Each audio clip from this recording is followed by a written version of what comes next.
A national security firm identified a 17-year-old living in Russia as the author of the malware used in the cyber attack against Target, Neiman Marcus, and other retailers. Here to tell us about your risk when using a debit or credit card and how you can protect yourself if you're one of the millions whose information has been compromised is my guest, Murray Jennings, professor of Management Information Systems at San Diego State University. Welcome back to the show. Oh, good evening. Now, Murray, the cybersecurity firm says that the malware infected that was used to infect Target and other retailers' database was thought to be an off-the-shelf product known as Black POS. What is that? Well, it's just a piece of malware, a piece of software that's designed to siphon off and harvest information from a reader. So what it does is it reads the internal memory locations inside the reader, and as they're being processed for the retailer, it siphons off and creates another file, which it then sends to the hacker. And that's that RAM scraping we've been hearing about. Absolutely. It scrapes off the information, basically. Yes. Okay, well, Homeland Security issued another warning for at least 6 more retailers, and probably more than that, but that's what they've said so far.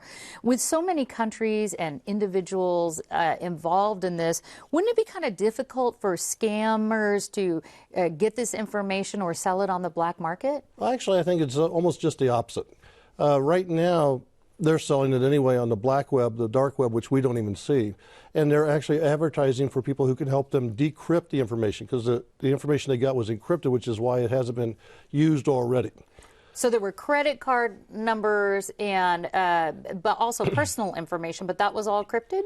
Credit card numbers, PIN numbers, passwords, user account IDs, all that was harvested, but it was all encrypted.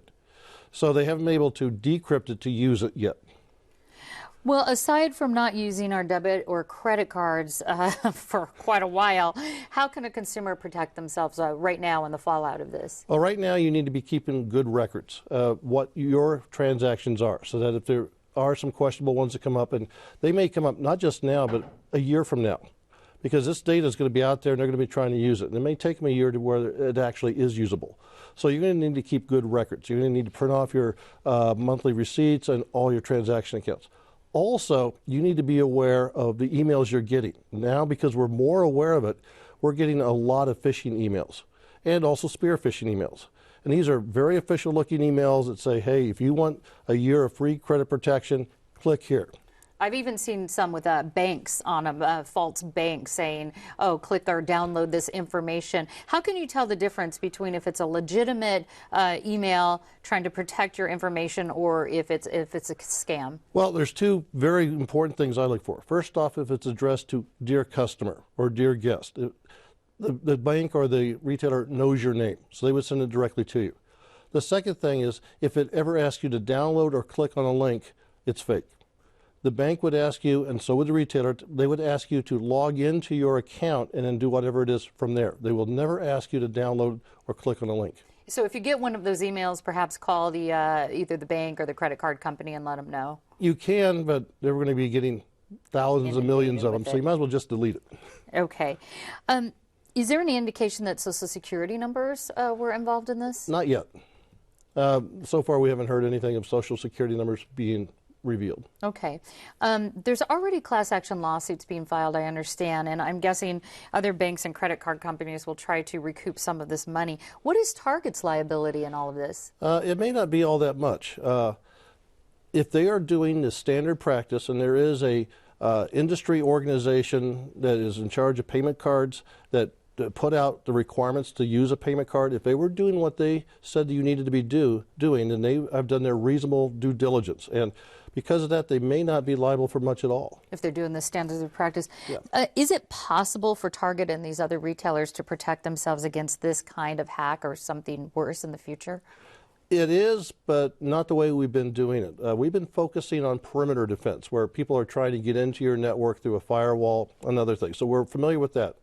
This appears to come in from the manufacturing side, where it was inserted before it ever got to Target, and then they put the readers into service, and then it was activated. So it was actually built into the program that went out that Target or these other retailers bought, almost like a bug that was already embedded there. That's what I suspect is happening, yes.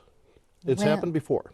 Okay. What about security monitoring as far as from here on out? What should these retailers do? Well, they should be monitoring security. Their security, they should be actually going through and validating all their softwares, making sure that all the code that they're using is the code that they're supposed to be using and that there's no extra code in there. From our standpoint, we should be having our individual credit monitored, and if they're offering to do it for free, that use a good a service. But we should be very aware for the next year, maybe 2 years, of what's going on with our accounts. Well, Target has offered that free monitoring for identity theft and credit card fraud. Should you participate in that? Well, you never turn down anything like that that's free. Whether or not it's a good service, that remains to be seen, but it is something they're offering, and if they're offering it and you don't take it, then you kind of lose your protection. I see. All right. Professor of Management Information Systems, Murray Jennings, thanks so much for the update. Oh, thank you.